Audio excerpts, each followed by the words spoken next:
Officiellement, ce n'est qu'une broche. Dans les archives, un numéro d'inventaire, un poids en carats, une provenance. Sur le papier, un bijou. Mais si vous observez attentivement quand et sur qui elle est apparue, vous remarquerez quelque chose d'étrange. Cette pierre n'était portée que dans les moments de crise intime. Elle surgissait lors des visites royales les plus gênantes, disparaissait juste avant les scandales et revenait quand les silences en disaient plus que les mots. Nous avons rassemblé des dizaines de documents, de photos, de témoignages et tout pointe vers une même vérité. Ce diamant agit comme un témoin. Pourquoi la reine l'a-t-elle transmis hors protocole ? À qui appartenait-il vraiment ? Et pourquoi la reine Camilla l'a-t-elle réinstallé dans la couronne alors qu'elle pouvait choisir n'importe quelle autre pierre ? Ceci n'est pas l'histoire officielle du Cullinan V.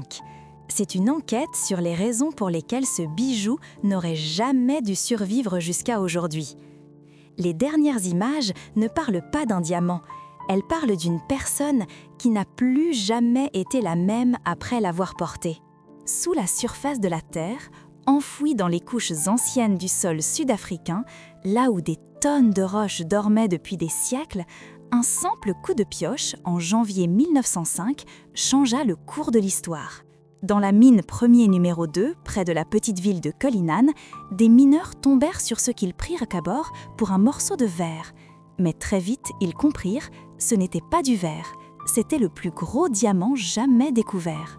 Son poids, 3106 carats, plus de 620 grammes, plus grand qu'un poing fermé. Même les géologues les plus expérimentés restèrent figés. C'était comme si la Terre elle-même avait décidé d'offrir à l'humanité un cadeau impossible. On l'appela Cullinan, du nom de Thomas Cullinan, président de la société qui exploitait la mine. Mais que faire d'un tel monstre ?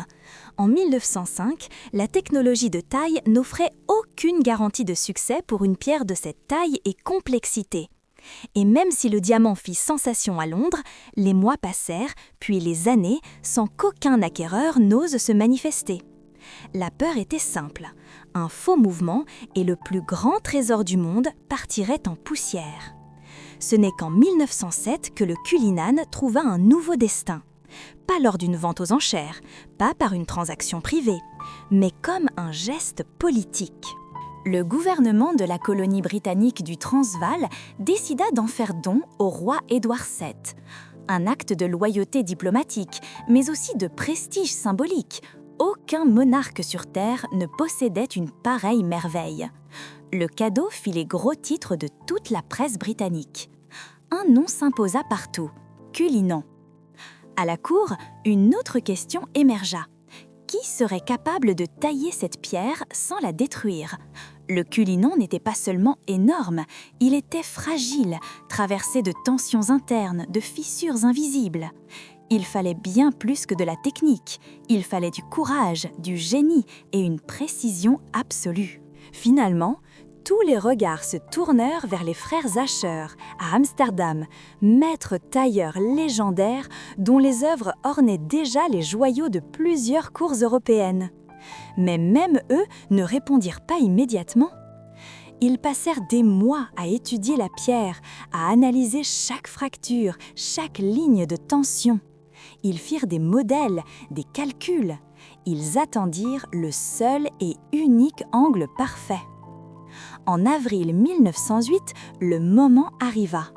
Dans un silence total, sous le regard tendu d'experts et de dignitaires, Joseph Ascher, l'aîné des frères, posa sa main sur le burin parfaitement positionné. Il savait, ce ne serait pas un simple coup, ce serait un geste gravé dans l'histoire. Il frappa.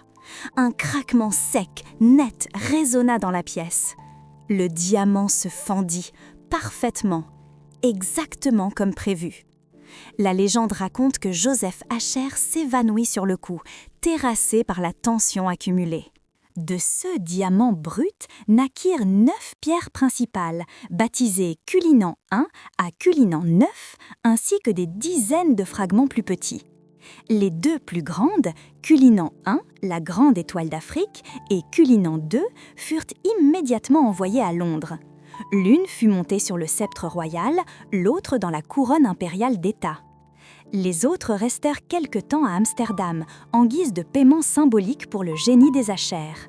Puis, petit à petit, elles furent rachetées par le gouvernement sud-africain et offertes à la famille royale. Mais la partie la plus fascinante de cette histoire ne faisait que commencer, car l'un de ces fragments, taillé en forme de cœur, allait devenir bien plus qu'un bijou royal. Il allait assister à des gestes silencieux, des décisions invisibles, des émotions que personne n'oserait exprimer à voix haute. Et pendant des décennies, il reposerait tout près du cœur de plusieurs reines. Lorsque le diamant Cullinan fut enfin fendu, révélant 9 pierres principales, chacune prit un chemin unique. La plus grande, Cullinan I, 530 carats, fut sertie sur le sceptre royal. La seconde, Cullinan II, orna la couronne impériale d'État. Ces 2 gemmes devinrent les symboles visibles du pouvoir royal, imposantes, solennelles, connues dans le monde entier. Mais loin des couronnements et des sceptres, une autre histoire se tissait dans l'ombre, plus discrète mais bien plus intime. Les pierres restantes, Cullinan III à 9, ne furent pas envoyées immédiatement à Londres. Elles restèrent un temps à Amsterdam, entre les mains des frères Acher, comme partie de leur rémunération pour avoir maîtrisé l'impossible. Mais l'arrangement ne dura pas. Peu à peu, le gouvernement sud-africain racheta les pierres et les offrit à la couronne britannique. Toutes, sauf une, Cullinan VI, que le roi Édouard VII acheta personnellement pour son épouse, la reine Alexandra. Un geste discret, presque intime, comme s'il voulait posséder un morceau vivant de ce joyau historique. Mais la transformation la plus marquante du Cullinan ne s'est pas faite dans l'or et les sceptres, elle s'est faite au creux des gestes silencieux, dans les bijoux portés contre la peau, là où le pouvoir devient personnel. Parmi ces joyaux, les Cullinan 3, 4 et 5 furent confiés à la maison Garrard, fournisseur officiel de la famille royale depuis des générations. Leur mission, ne pas simplement les sertir, mais créer des pièces capables de vivre et d'évoluer, de se transformer selon le moment, l'émotion, la personne. Et c'est ainsi qu'ils ont donné naissance à certains des bijoux les plus emblématiques et les plus chargés de sens de la monarchie britannique. L'une des premières créations fut une composition réunissant Cullinan 3 et 4, connue plus tard sous le nom de « Petites étoiles d'Afrique ». Le premier, en forme de poire, pesait 94 carats. Le second, presque carré, 63 carats. Ensemble, ils formaient une paire aussi majestueuse que subtile, un éclat sans arrogance, une lumière qui ne s'impose pas, mais qui attire. Et puis, il y eut le Cullinan 5, moins imposant, mais taillé en forme de cœur. Un diamant de 18,8 carats, serti au centre d'une broche conçue pour la reine Mary, destinée à orner un somptueux stomaché. Une parure de poitrine portée lors du délit Durbar de 1911, l'un des plus grands événements de l'Empire britannique. Mais cette broche n'était pas une pièce comme les autres. Elle avait été conçue comme un mécanisme, une structure adaptable. Grâce à un ingénieux système d'attache, on pouvait y fixer d'autres Cullinan, 3, 4, 6, voire 8, et la transformer selon l'occasion. Ce n'était pas un bijou figé, c'était un bijou qui parlait. Cette capacité à se réinventer faisait toute sa singularité. Parfois discrète, parfois imposante, parfois simple cœur, parfois pièce maîtresse, elle ne disait jamais la même chose, mais portait toujours un message. La reine Mary, passionnée de symboles et d'associations visuelles, porta le Cullinan V de 1000 façons. Seul, combiné, suspendu, enchâssé, mais toujours avec intention. Avec le temps, la broche cessa d'être un simple ornement. Elle devint un langage, un fragment d'histoire porté à hauteur du cœur qui disait sans parler. Et lorsque la reine Mary l'a transmise à sa petite fille, une jeune femme qui ignorait encore tout du poids qu'allait représenter la couronne, elle ne lui donna pas qu'un bijou. Elle lui transmit une mémoire, une responsabilité et un secret qu'on peut porter mais jamais prononcer. L'histoire du Cullinan V ne s'est pas arrêtée avec la reine Marie, et elle ne s'est pas interrompue non plus avec sa génération. Ce diamant taillé en forme de cœur passa de main en main, mais il ne perdit jamais son sens. Quand il entra en possession d'une jeune princesse Élisabeth, future reine Élisabeth II, il était déjà plus qu'un bijou, c'était une présence. Au début, elle le portait rarement, par modestie peut-être, ou parce qu'elle sentait déjà son poids, non pas en carat, mais en symbole. Ce n'était pas un bijou ordinaire, il contenait quelque chose de plus profond, quelque chose qui ne se disait pas à voix haute. Au fil du temps, le Cullinan Ré commença à apparaître plus souvent, mais toujours avec discrétion, jamais comme une parure tape à l'œil, plutôt comme un signe. La reine en fit une partie de son langage silencieux, cette signature visuelle qu'elle portait inlassablement. Des boucles d'oreilles de perles, un collier de 3 rangs, une veste ou une robe sobre et toujours sur l'épaule gauche cette broche. Ce n'était pas une habitude, c'était un choix. Le Cullinan V l'accompagnait lors des visites d'État, des banquets officiels, des discours de Noël, des cérémonies parlementaires, mais aussi lors de moments plus intimes, connus d'elle seule. L'un des épisodes les plus personnels liés à la broche eut lieu lors d'une visite officielle aux Pays-Bas. La reine Élisabeth et le prince Philippe visitèrent les anciens ateliers Acher, le lieu même où, des décennies plus tôt, le diamant Cullinan avait été fendu. Pendant un échange discret avec Louis Acher, descendant de Joseph Acher, celui qui avait donné le premier coup, il se produisit quelque chose d'inattendu. La reine, qui portait le Cullinan V pour la première fois en public, détacha lentement la broche de son épaule et la plaça dans les mains de Louis. Juste un instant, pas de photographe, pas de discours, juste un silence.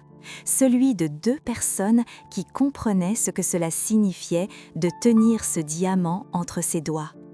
Un cercle venait de se refermer. Au fil des années, la reine se mit à porter la broche plus librement, parfois avec le Cullinan VI suspendu comme pendentif, parfois en y ajoutant le Cullinan VIII pour former une pièce plus imposante. Mais la plupart du temps, elle portait le Cullinan seul et cela suffisait. À mesure que le temps passait, la broche apparaissait non plus pour décorer, mais pour rassurer. Elle devenait un point fixe dans un monde qui changeait. Lors du mariage de la princesse Eugénie en 2018, la reine la portait.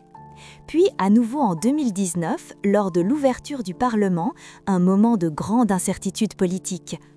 À chaque fois, la broche semblait dire « Je suis là, je tiens encore ». Mais l'apparition la plus inattendue et la plus émouvante eut lieu peu après.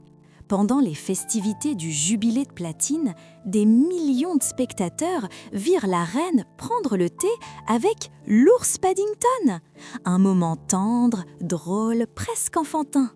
Mais sur son manteau sombre, un éclat familier, le Cullinan V. Discret, mais pour ceux qui connaissaient l'histoire, ce n'était pas un hasard. Ce fut l'une de ses dernières apparitions publiques. Et elle avait choisi cette broche.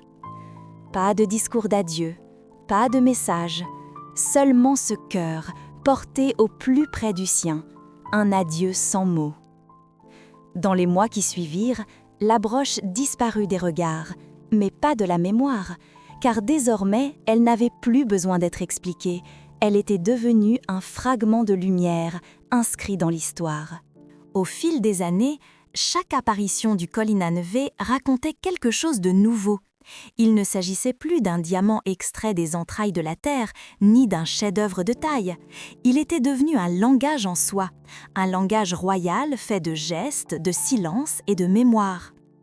À mesure que la reine Élisabeth II avançait dans son règne, la broche en forme de cœur apparaissait de plus en plus souvent à son épaule. Elle n'était plus un simple héritage, elle était devenue un message. Ce qui frappait le plus, c'était sa discrétion. Malgré sa valeur inestimable, ce diamant ne brillait jamais pour impressionner. Il ne cherchait pas à éblouir, mais à rassurer. Dans son éclat froid, dans sa taille modeste, il y avait quelque chose de profondément intime. Et peut-être est-ce justement pour cela qu'il captait autant l'attention, sans jamais la réclamer. La reine le portait lors de ses discours de Noël, pendant les banquets officiels, les visites diplomatiques, mais aussi dans des moments plus simples, plus humains.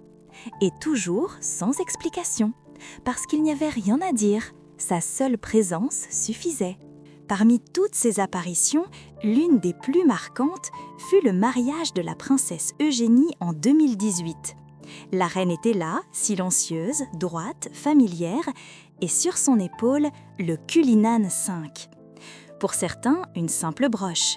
Pour d'autres, un rappel discret que la ligne continue, que rien n'est vraiment rompu. L'année suivante, en 2019, la reine le porta de nouveau pour l'ouverture du Parlement, dans un climat de grande incertitude politique, de tensions sociales, de changements brutaux. Elle ne prononça aucune phrase symbolique. Elle ne modifia pas son discours. Mais cette broche, là, sur son manteau, disait clairement « Je suis encore là ». Et puis vint le moment le plus inattendu, le plus émouvant. Lors du jubilé de platine, des millions de téléspectateurs virent la reine dans une scène devenue emblématique, en train de prendre le thé avec l'ours Paddington. Une séquence douce, pleine d'humour et d'humanité. Mais les yeux les plus attentifs virent bien autre chose. Sur son manteau sombre, à l'épaule gauche, la broche en forme de cœur brillait doucement. Le Cullinan V. Elle n'a rien dit, elle n'a pas expliqué, mais pour ceux qui savaient lire les symboles royaux, c'était évident. C'était son au revoir. Pas de larmes, pas de grands discours, juste un cœur de diamant témoin d'une ultime rencontre. Peu de temps après, la reine s'éteignait et le Cullinan V disparaissait à nouveau, mais jamais complètement. En 2023, le diamant réapparut, mais dans une toute autre lumière. Il fut réinstallé dans la couronne de la reine Mary à la place de la réplique du controversé Koh-i-Noor. Et c'est avec ce diamant au front de la couronne que la reine Camilla fut sacrée aux côtés de Charles III à l'abbaye de Westminster. Le choix n'était pas anodin, c'était un geste fort, comme si l'on disait « l'histoire ne s'est pas interrompue, elle continue ». Au printemps 2024, Camilla apparut pour la première fois en public avec la broche Cullinan V lors d'une réception dans les jardins du palais de Buckingham. Aucune déclaration, aucun communiqué officiel. Rien, sauf une image silencieuse. Et cette image suffisait. Car le Cullinan V n'a jamais besoin de mots. Il brille à sa manière. Il parle autrement. Et tant qu'il continue d'apparaître, l'histoire reste en vie. Lorsque le Cullinan V réapparut, épinglé au revers de la veste de la reine Camilla, lors de la toute première Garden Party de 2024 au palais de Buckingham, quelque chose changea. Ce n'était pas un choix stylistique, ce n'était pas un simple bijou, c'était un message, silencieux mais limpide. La continuité persiste, et le cœur de ce diamant bat encore. Pour ceux qui en connaissaient l'histoire, cette scène disait bien plus qu'un discours. La broche n'avait pas disparu dans un coffre. Elle n'avait pas été reléguée aux archives. Elle n'était pas devenue une relique d'un autre règne. Elle était revenue, là où elle devait être, sur l'épaule d'une reine. En devenant reine consort, Camilla n'hérita pas seulement d'un rôle, elle hérita de symboles, de ces fragments visibles et silencieux qui tissent depuis des générations l'imaginaire de la monarchie britannique.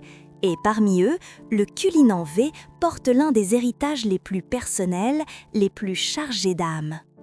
Les diamants ont toujours été associés à la puissance, à la richesse, à l'éternité. Mais celui-ci, avec sa forme de cœur, sa lumière froide, son sertissage sobre, évoque autre chose. Il ne cherche pas à éblouir, il ne cherche pas à dominer. Il rappelle, il veille, il murmure. En 2023, le Cullinan V fut à nouveau inséré dans la couronne de la reine Mary, prenant la place de la réplique du controversé diamant Koh-i-Noor. C'est cette même couronne que porta la reine Camilla lors du couronnement de Charles III à l'abbaye de Westminster. Le choix n'avait rien d'anodin. C'était un acte réfléchi, une transmission en douceur mais sans ambiguïté.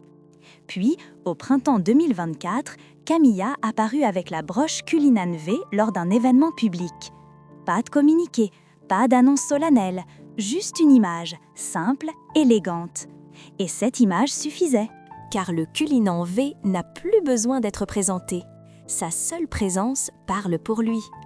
Il ne vit pas dans le faste, il ne brille pas dans le vacarme, il existe dans la durée. Il survit là où tout change. Sa force ne réside pas dans son poids ni dans son prix, même s'ils sont immenses. Sa force, c'est sa mémoire, ce qu'il a traversé, ce qu'il a vu, ce qu'il symbolise.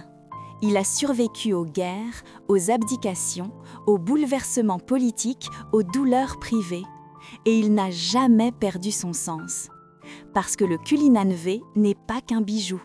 C'est une respiration royale, un témoin silencieux de ce qui ne se dit pas, un fragment de l'intime porté dans l'éclat du protocole.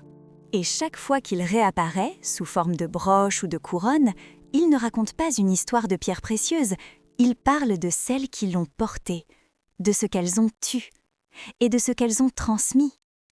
Personne ne sait sur quelle épaule il brillera la prochaine fois. Mais une chose est certaine, son histoire n'est pas terminée.